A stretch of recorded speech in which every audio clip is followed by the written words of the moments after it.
Section 4. Question number 26. A rectangular loop which was initially inside the region of uniform and time independent magnetic field is pulled out with velocity constant velocity v as shown in figure. एक uniform magnetic field बोला गया है और ये rectangular loop है जो कि constant velocity से आउट निकाल दिया जाता है, ठीक है, उस मैग्नेटिक फील्ड से। तो हमें उसके बेसिस पे दो क्वेश्चन पूछे गए। पहला बोला गया है sketch the variation of magnetic flux the induced current and power dissipated as joule heat as function of time. तो टाइम के रिस्पेक्ट में हमें इन तीनों के ग्राफ बनाने हैं। तो कैसा होगा कि फ्लक्स में क्या चेंज होगा, जब तक फ्लक्स तो एरिया पे डिपेंड करता है, ठीक है। तो जब तक ये यूनिफॉर्म फील्ड के अंदर रहेगा तब तक उसमें फ्लक्स कांस्टेंट रहेगा, ठीक है। तो जैसा देख सकते हैं स्ट्रेट लाइन है टाइम के साथ। जैसे ही हम इसका कुछ पार्ट कर करके निकालने लगेंगे बाहर तो एक कांस्टेंट वेलोसिटी कांस्टेंट से ये घटेगा, ठीक है, टाइम के साथ कॉन्स्टेंटली घटेगा। तो वही शो कर दिया गया, ठीक है। अब आते हैं इसके इंड्यूस्ड ईएमएफ पे। तो इंड्यूस्ड ईएमएफ कैसे होता है भाई, उसमें क्या होता है कि तभी करंट या ईएमएफ जनरेट होगा उसमें जब उसका एरिया घटेगा या बढ़ेगा। तो ईएमएफ कैसे होगा, तो जब तक अंदर था तब तक उसमें जीरो था, ठीक है, वो घूम रहा था बस और उसमें कोई इंड्यूस्ड ईएमएफ नहीं था। जैसे ही वो बाहर निकला एक कांस्टेंट ईएमएफ जनरेट हो जाएगा। तो वो स्ट्रेट लाइन शो कर रही है। एसएमएस पावर भी तभी अब जैसे इंड्यूस्ड ईएमएफ होगा तो उसी हिसाब से पावर, क्योंकि पावर डायरेक्टली प्रोपोर्शनल होती है करंट और ईएमएफ के, ठीक है, वोल्ट के।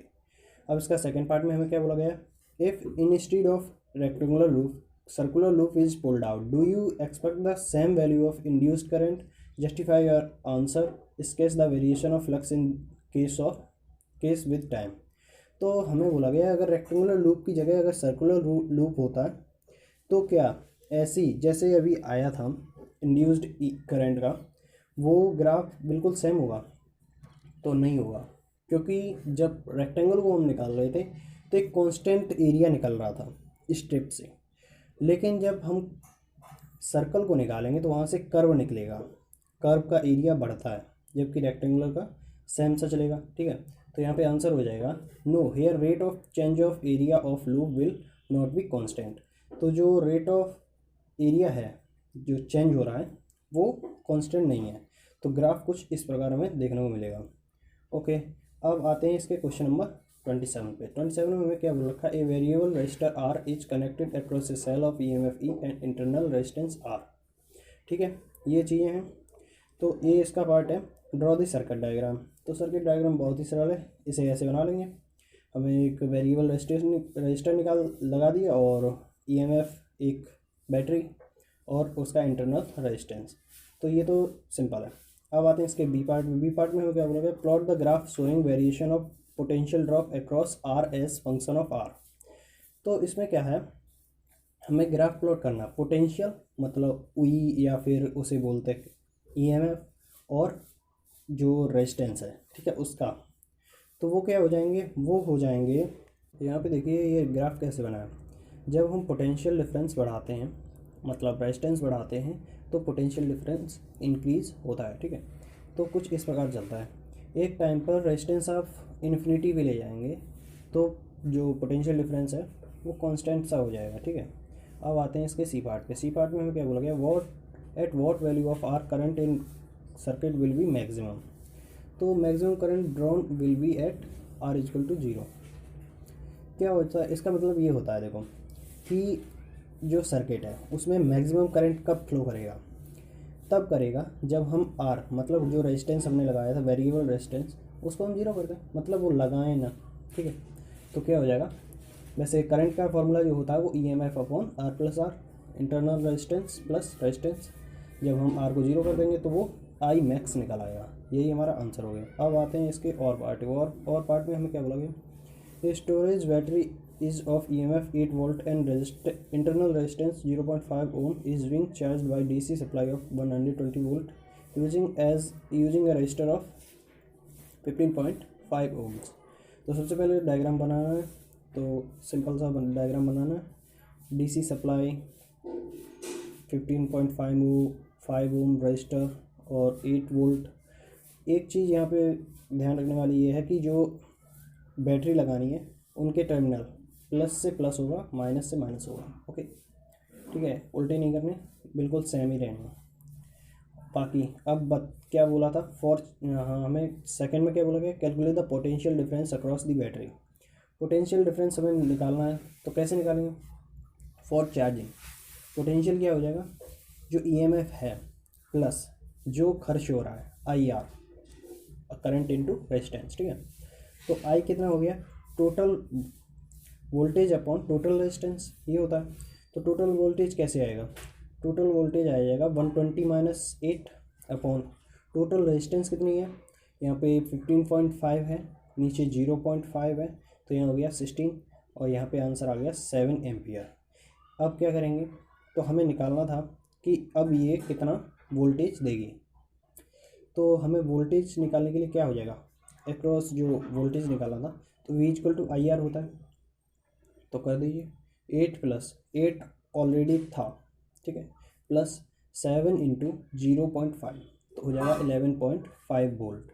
ये हमारा आंसर हो गया। अब इसका लास्ट पॉइंट दे रखा है C, what is the purpose of having series resistance in this circuit.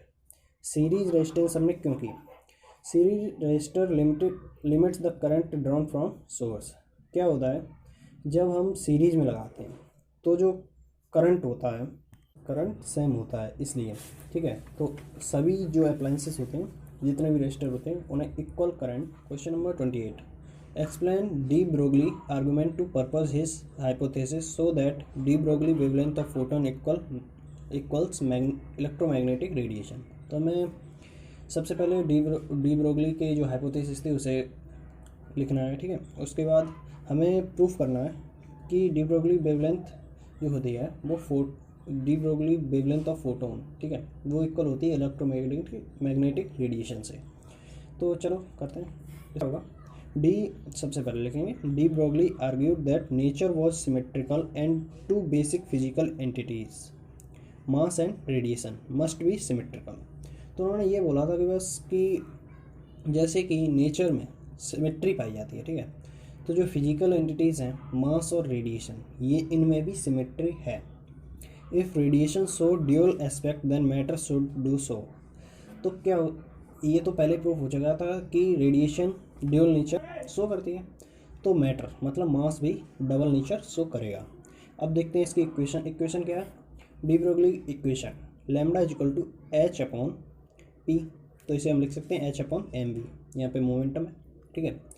तो अब इसे ज़रा थोड़ा कन्वर्ट करते हैं, यहाँ पे v क्या थी, वेलोसिटी, तो उसे हम c लिख सकते हैं, मतलब जो लाइट स्पीड। ओके, तो अब हम क्या कर सकते हैं कि इसे c² लिख लेंगे तो ऊपर c आ जाएगा, ठीक है, तो इक्वली है, कोई दिक्कत नहीं।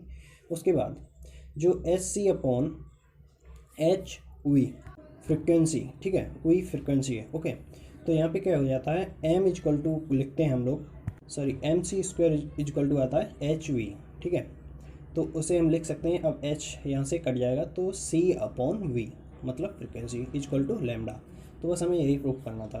अब आते हैं इसके बी पार्ट पे। बी पार्ट में हमें क्या बोला गया, if deuteron and alpha particle are accelerated through same potential find the ratio of associated de Broglie wavelength of 2।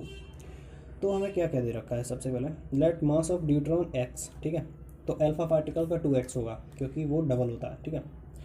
तो according to de Broglie wavelength, ठीक है, तो λd/λα हो जाएगा, इसमें पुट कर दीजिए ये जो फॉर्मूला होता है h/√2md, मतलब मास of deuteron into charge of deuteron into velocity of deuteron, ठीक है।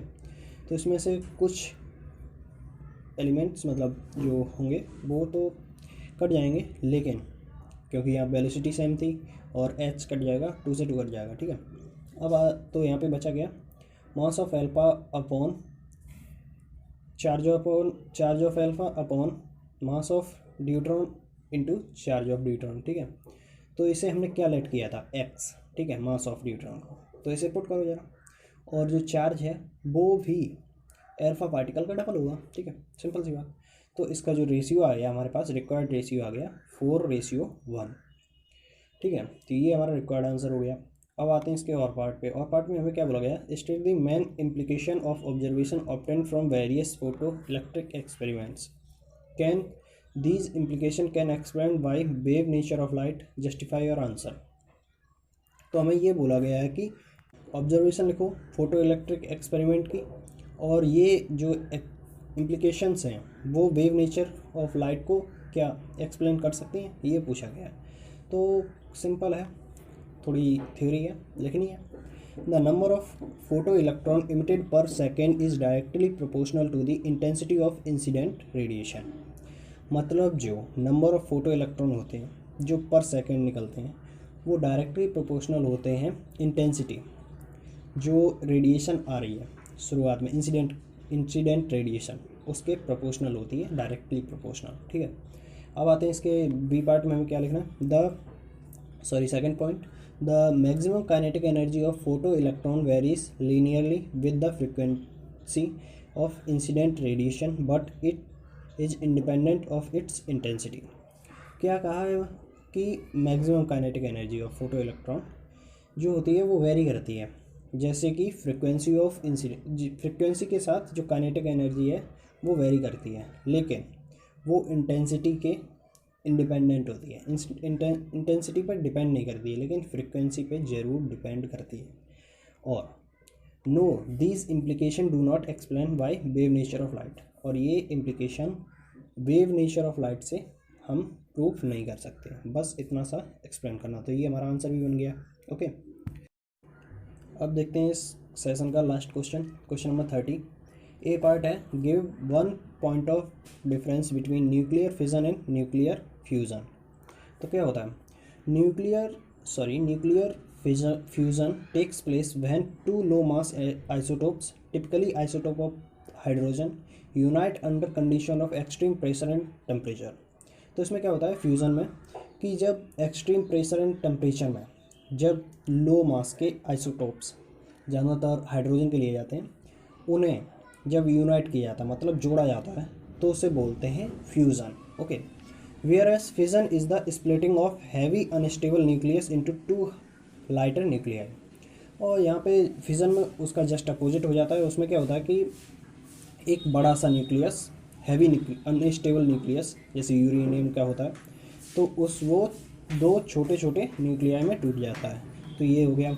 अब देखते हैं इसका बी पार्ट। बी पार्ट में क्या बोला गया, suppose we consider fission of Fe मतलब iron into two equal fragment of Al nucleus, is the fission energetically possible, justify your answer by working out Q value of process. ठीक है, तो इसमें क्या बोला गया कि हमें फिजन करना है, जो आयरन का होता है उसे दो एल्यूमिनियम के न्यूक्लियस में तोड़ना है बस। तो इसमें क्या होगा, इसे ज़रा हम लिखो कैसे होगा। हमने आयरन को दो एल्यूमिनियम के न्यूक्लियस में तोड़ दिया, ठीक है, देख सकते हो यहाँ पे प्लस Q, ये एनर्जी निकली है। ठीक है, तो एनर्जी का फॉर्मूला क्या होता है, एनर्जी कितनी निकलेगी वो हमें पता नहीं है। तो Q इक्वल टू हो जाएगा डेल्टा M इंटू 931 MeV मतलब वोल्टेज। ठीक है, तो क्या हो जाएगा यहाँ पे देखिए, जो मास ऑफ आयरन था उसमें से मास ऑफ एल्यूमिनियम को माइनस कर रहे हैं, ठीक है, इंटू 931 Me वोल्ट। ठीक है, मास इलेक्ट्रॉन पर वोल्ट। ठीक है, जब इसे हम जो हमें गिवन भी दे रखा था 55.93494 माइनस 2 इंटू 27.98191 इंटू ये जब हम सॉल्व करेंगे तो ये कितना आ जाएगा, माइनस में आएगा। Okay, minus 26.88 minus 26.88 electron mass पर वोल्ट। तो ये जीरो से तो कम है। The fission is not possibly energetically, मतलब यहाँ से एनर्जी तो नहीं निकलने वाली, हमें यहाँ पे एनर्जी प्रोवाइड करानी पड़ेगी। ठीक है, तो जस्टिफाई नॉट पॉसिबल, ये हमारा आंसर हो गया। ओके।